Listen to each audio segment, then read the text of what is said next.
Selamat datang di AB Movie, channel yang membahas tentang alur cerita komik. Dukung channel ini dengan menekan tombol subscribe, like, dan komen. Jika ada yang mau donasi, bisa lewat link Saweria yang ada di deskripsi. Tak usah berlama-lama, kita langsung masuk ke ceritanya. Akhirnya, Seo Dojun berhasil mendapatkan ID hero miliknya sendiri. Dalam kartu ID itu, Seo Dojun berada di rank B. Dengan ID itu, Seo Dojun menggunakannya untuk memasuki gate. Dia menempelkan kartu itu pada mesin registrasi. Mesin itu memberitahukan bahwa registrasi kartu hero telah diverifikasi. Level Seo Dojun berada di bawah grid yang direkomendasikan. Mesin itu mengingatkan Seo Dojun agar berhati-hati dan berpikir baik-baik sebelum memasuki gate. Seo Dojun kesal dengan perusahaan itu. Sebab, mereka hanya memberikan rank B padanya. Seharusnya, mereka memberikan rang A padanya. Saat Seo Dojun memasuki gate, mesin itu terus memperingatkan Seo Dojun bahwa dia saat ini berada di bawah grid yang direkomendasikan. Gate yang dimasuki oleh Seo Dojun saat ini adalah Gate Bamseom. Gate ini berada di grid B, dengan skala D. Gate ini memiliki medan berbentuk terowongan. Rekomendasi untuk memasuki gate ini berada di level A. Hero di bawah rekomendasi dilarang memasuki gate ini, kecuali masuk dengan grup berisikan 2 orang atau lebih. Ini adalah gate rank B, tapi dengan skala grid D, yang membuatnya sulit untuk diselesaikan sendirian. Tapi, perekat struktur terowongannya, gate ini hanya mengizinkan entry solo. Jadi, kalau kau bukan rank A, kau akan kesulitan untuk menyelesaikan gate ini. Jika kau benar-benar sedang mendapatkan kesialan, kau akan disuruh melawan ratusan monster sendirian di dalam terowongan genap nan sempit. Tapi, Seo Dojun menyukai hal ini. Dia kali ini bertemu dengan monster ular yang cukup besar. Monster itu berwarna keemasan dengan 2 taring panjang di mulutnya. Seo Dojun menggunakan equipment sarung tangan yang mirip dengan cakar ular itu. Ular itu memiliki 2 kepala, dan keduanya membuka mulutnya lebar-lebar. Lalu, ular itu menjulurkan lidah yang sangat panjang dan sangat tajam ke arah Seo Dojun. Lidah itu dialiri racun di ujungnya. Namun dengan cepat, Seo Dojun berhasil mengambil Magic Stone monster ular itu. Tapi, itu belum membuat monster itu mati. Seo Dojun mengetahui jika Black Fang Snake adalah ular beracun, yang bahkan, goresan dari racunnya saja dapat membuatmu tak bisa bergerak. Tapi itu bukan masalah bagi Seo Dojun. Dia langsung melompat kembali untuk menghabisi monster ular itu. Gerakan yang sangat cepat Seo Dojun tunjukkan. Monster ular itu mendapatkan luka di sekujur tubuhnya akibat serangan dari Seo Dojun. Akhirnya, monster ular itu pun tumbang. Seo Dojun melihat bahwa sarung tangannya terkena racun dari ular itu. Menurut Seo Dojun, sarung tangan itu sebadan dengan harganya, yaitu 300.000 won. Belum sempat beristirahat, Seo Dojun menyadari bahwa ada monster lain yang mendekat. Ternyata, ada banyak monster ular yang siap untuk menyerang Seo Dojun. Tapi, istirahat bukan gaya dari Seo Dojun. Seo Dojun langsung melesat dan menyerang ke arah monster itu. Satu persatu monster ular itu pun tumbang di tangan Seo Dojun, hingga monster terakhir pun berhasil dikalahkan. Kemudian, Seo Dojun mencari Magic Stone dari monster-monster yang sudah dia kalahkan. Namun, dia tidak menemukan Magic Stone pada monster itu. Dia menduga kalau tempat itu seperti dunianya yang dulu, kemungkinan untuk mendapatkan Magic Stone dari Black Fang Snake itu kurang dari 3%. Kemudian, Seo Dojun menuju tempat berikutnya. Sebab, dia merasa kalau dia masih perlu berburu beberapa ratus monster lagi. Setelah mematuhi tempat berikutnya, Seo Dojun melihat beberapa mayat hero yang sudah menjadi tulang. Dia berhenti dan menatap ke depan. Seo Dojun melihat monster yang ada di depannya. Dia bertanya-tanya, apakah itu adalah bosnya? Keadaan Seo Dojun dan bos monster itu saling bertemu. Mereka diam, dan tak bergerak sama sekali. Setelahnya, Seo Dojun menjatuhkan tas berisi Magic Stone yang telah dia kumpulkan. Sebelumnya, Seo Dojun bingung bagaimana cara mencari bos monster itu. Namun, dia malah menunjukkan dirinya sendiri. Seo Dojun berterima kasih karena monster itu justru menghampirinya. Tanpa basa-basi, karena Seo Dojun ingin segera pulang. Maka, dia berniat ingin menyelesaikan ini secepat mungkin. Namun, setelah melakukan pukulan kepada bos monster itu, Seo Dojun terkejut. Ternyata serangannya tidak mempan. Pukulan Seo Dojun hanya memberikan bekas luka sedikit pada cangkang bos monster itu. Seo Dojun sedikit kurang fokus. Dalam waktu sekejap, serangan monster itu sudah tepat berada di depan tubuh Seo Dojun. Seo Dojun terkena serangan telak, dan dia terlempar membentur ke lantai dengan keras. Setelahnya, bos monster itu membuka mulutnya lebar-lebar, dan ingin memakan tubuh Seo Dojun yang masih terkapar di lantai. Tapi, gerakan Seo Dojun lebih cepat daripada bos monster ular itu. Dia berhasil melompat untuk menghindari serangan itu. Kemudian, Seo Dojun melompat cepat ke arah monster itu dan melakukan serangan balik. Dia melakukan pukulan ke arah monster itu dengan sekuat tenaga. Tubuh monster itu berhasil hancur. Namun, itu belum bisa untuk menumbangkannya. Bos monster itu masih bisa berdiri tegak, bagaikan belum menerima luka apapun. Dalam hatinya, Seo Dojun memuji kehebatan bos monster itu. Kekuatannya jauh berbeda dari ular-ular yang sudah dia kalahkan tadi. Bos monster ini, kulitnya begitu tebal, santai-santai pukulan tidak ada yang mempan. Seo Dojun bingung dengan apa yang akan dia lakukan selanjutnya. Seandainya saja kekuatannya sudah kembali, bos monster ini bukan masalah baginya. Tiba-tiba, Seo Dojun melihat sesuatu di dekatnya. Dia melihat sebuah pedang milik hero yang sudah tewas sebelumnya. Seo Dojun berpikir sejenak. Kemudian, dia mengambilnya. Menurutnya, walaupun pedangnya usang, kegunaannya itu tergantung pada penggunanya. Kali ini, dengan membawa pedang itu, Seo Dojun jauh lebih percaya diri. Dia bersiap menghadapi serangan dari bos monster itu, menggunakan pedangnya.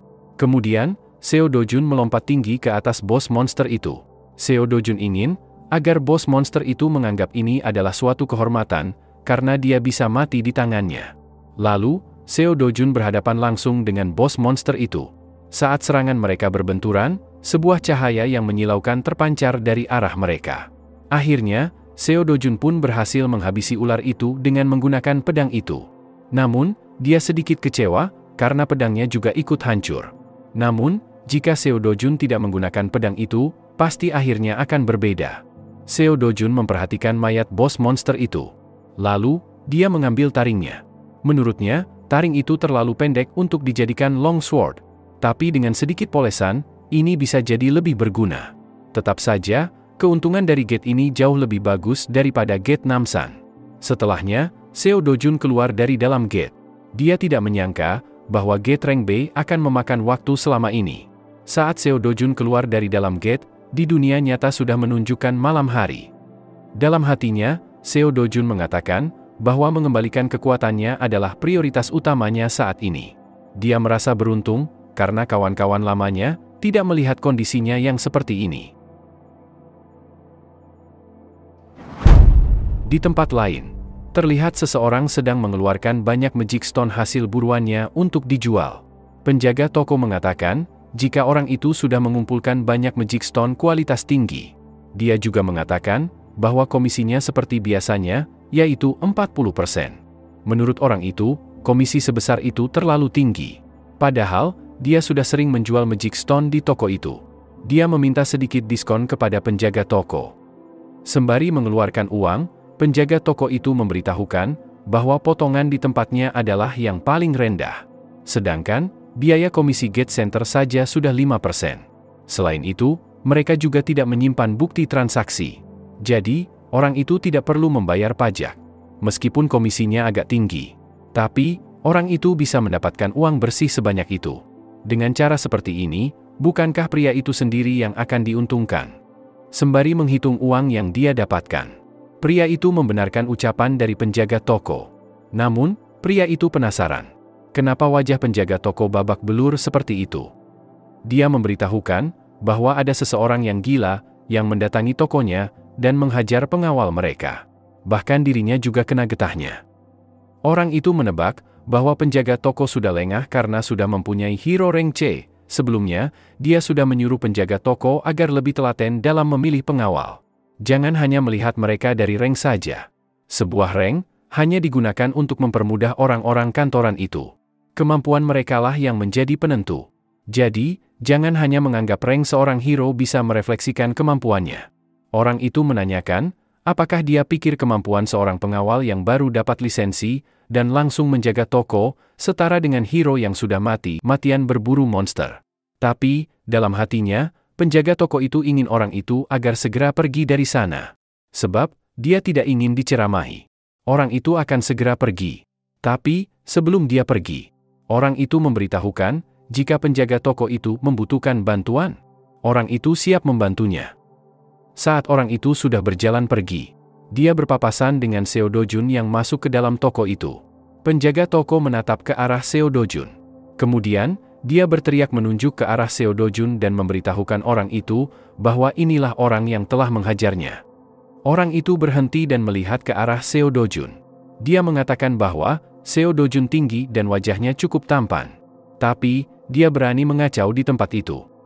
Orang itu menanyakan, apakah benar Seo Dojun adalah orang yang telah menghajar penjaga toko ini? Padahal, Seo Dojun adalah seorang hero. Tapi, dia beraninya menghajar warga sipil seperti itu.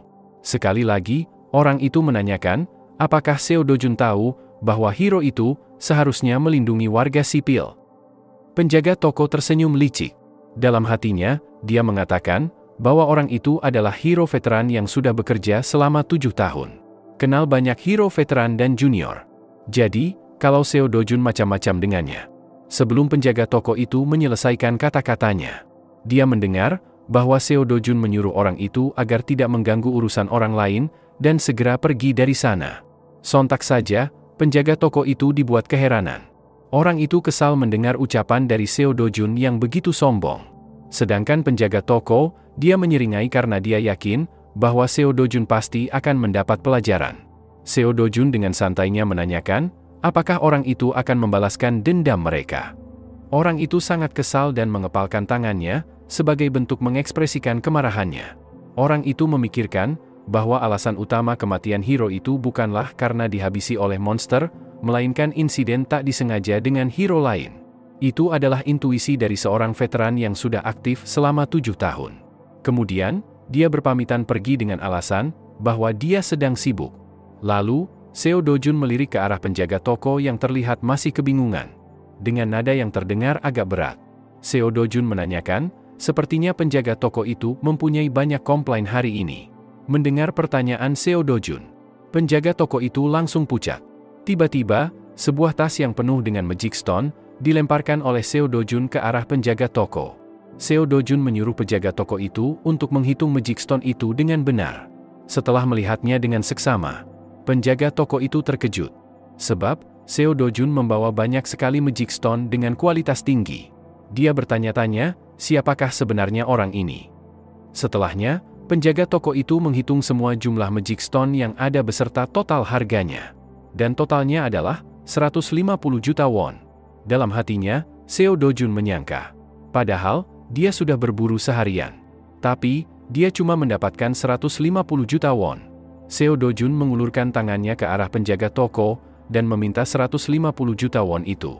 Penjaga toko sangat takut melihat tatapan Seo Dojun yang terlihat mengerikan. Dia melakukannya, karena penjaga toko meminta potongan komisi dari penjualan kali ini. Dalam hatinya, penjaga toko berpikir, apakah dia salah bicara? Kemudian, Seo Dojun tersenyum, karena dia baru mengingat bahwa ada komisi sebesar 1% untuk toko itu. Jadi, totalnya harus dibayarkan adalah 148,5 juta won. Dalam hatinya, penjaga toko itu sangat marah dan ingin memukul Seo Dojun, karena dia sudah bilang bahwa komisinya adalah 40%. Tapi, Seo Dojun tetap saja mengatakan bahwa hanya 1% saja. Kemudian, penjaga toko itu mengatakan bahwa transaksi di atas 100 juta won harus menunggu persetujuan dari atasannya. Seo Dojun tidak mempermasalahkan hal itu. Namun, dia harus cepat dan harus sekarang juga. Kemudian, penjaga toko itu menelpon atasannya dan memberitahukan apa yang sebenarnya terjadi di sana. Tiba-tiba, ponsel penjaga toko itu diambil oleh Seo Dojun.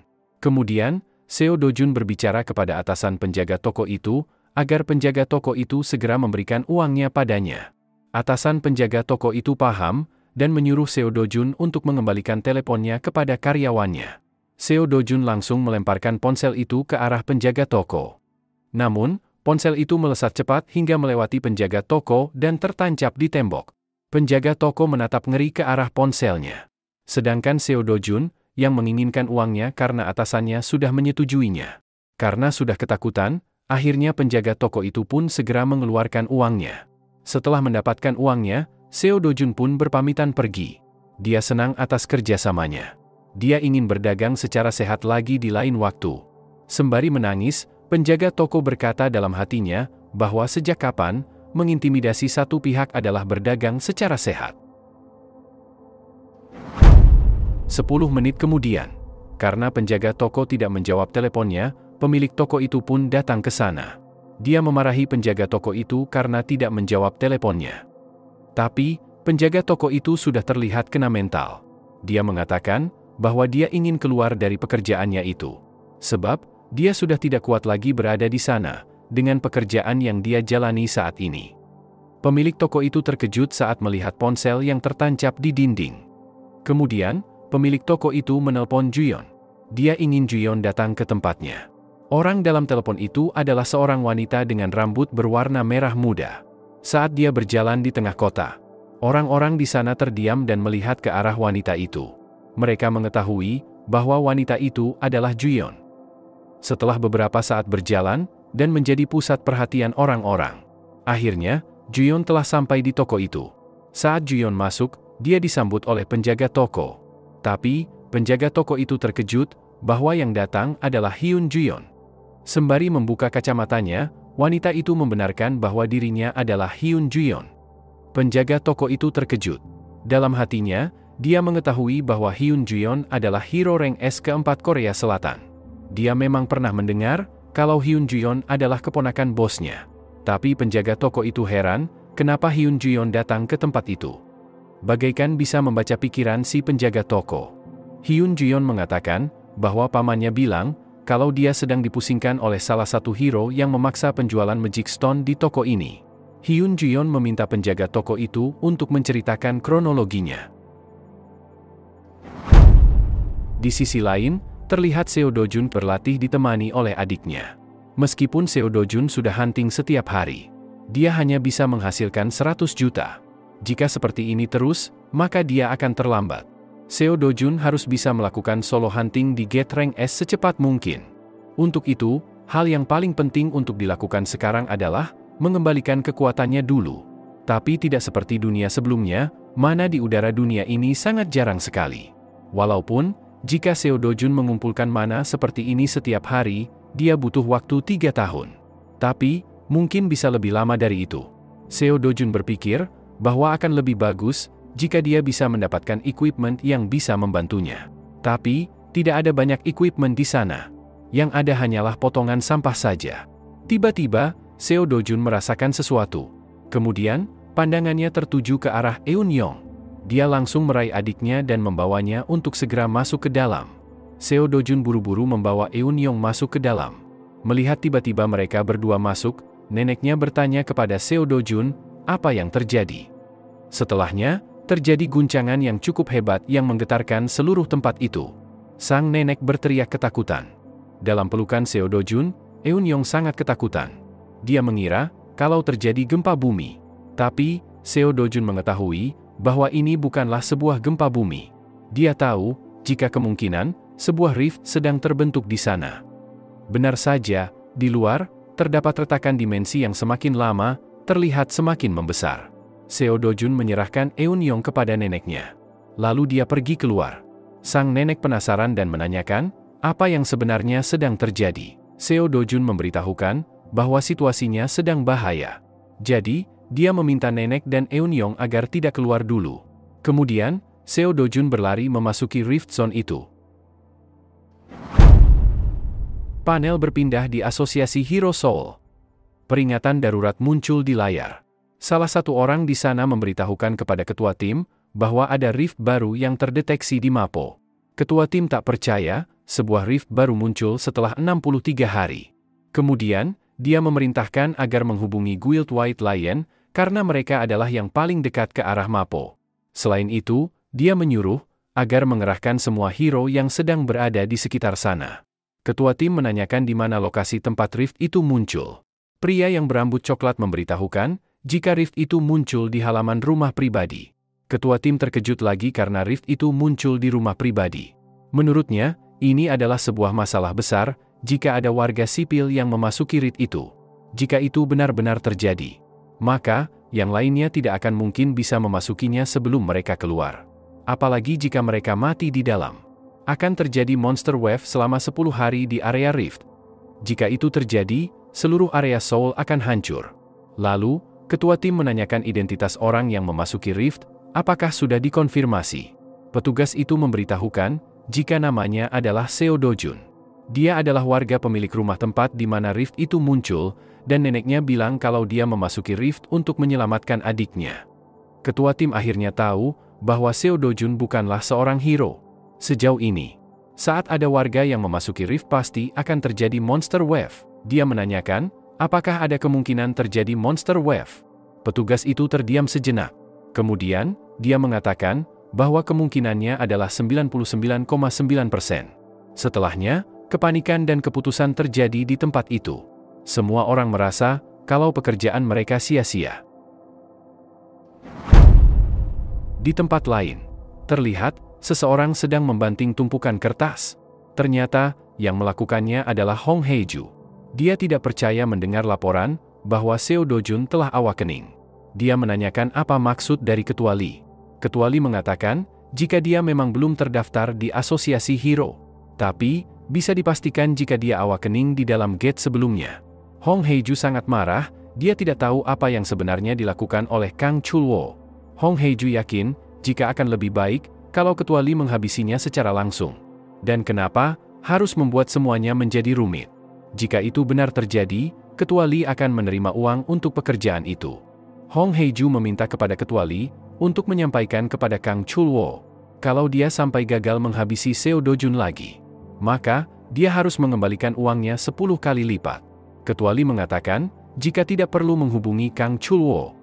Hong Hae-ju tak paham dengan maksud ucapan dari Ketua Lee. Ketua Lee memberitahukan, bahwa ada rift baru yang muncul di Mapo. Bahkan, lokasinya tepat berada di rumah Seo Dojun. Mereka juga sudah mengkonfirmasi, jika Seo Dojun memasuki rift itu. Dan tidak lama, pasti akan muncul di berita. Hong Hae-ju memastikan, kalau mereka tidak akan melihat Seo Dojun lagi setelah ini. Ketua Lee membenarkan ucapan dari Hong Hae-ju. Kali ini, Hong Hae-ju mulai terlihat sedikit tenang. Namun, dia menyuruh Ketua Lee, untuk tetap mengawasi situasinya sampai bisa dipastikan bahwa Seo Dojun benar-benar sudah tewas. Di sisi lain, Seo Dojun terlihat sedang berjalan di tengah hutan. Dia terlihat sedikit mengenal tempat itu. Tempat itu adalah hutan Patisua yang sering dia datangi ketika dia masih kecil. Seo Dojun mengetahui tempat itu dari bentuk hutannya, pepohonannya, dan rerumputan yang tumbuh. Selain itu, dia mengetahui dari angin yang bertiup di tempat itu. Tak hanya itu saja, mana yang melimpah di udara, bahkan bentuk langit, dan awannya juga mirip. Seo Dojun melihat sesuatu arah. Kemungkinan, kalau dia pergi ke arah sana, dia akan sampai di World Tree. Itu adalah Primordial Spirit Tree yang mengandung mana yang sangat murni. Alasan kenapa dunia sebelumnya hancur adalah, karena pohon itu terbakar, dan aliran mana menjadi kacau. Tapi siapa sangka, World Tree ini masih utuh. Seo Dojun tidak tahu bagaimana. Tapi, dengan ini, dia bisa mengembalikan mananya seperti sebelumnya.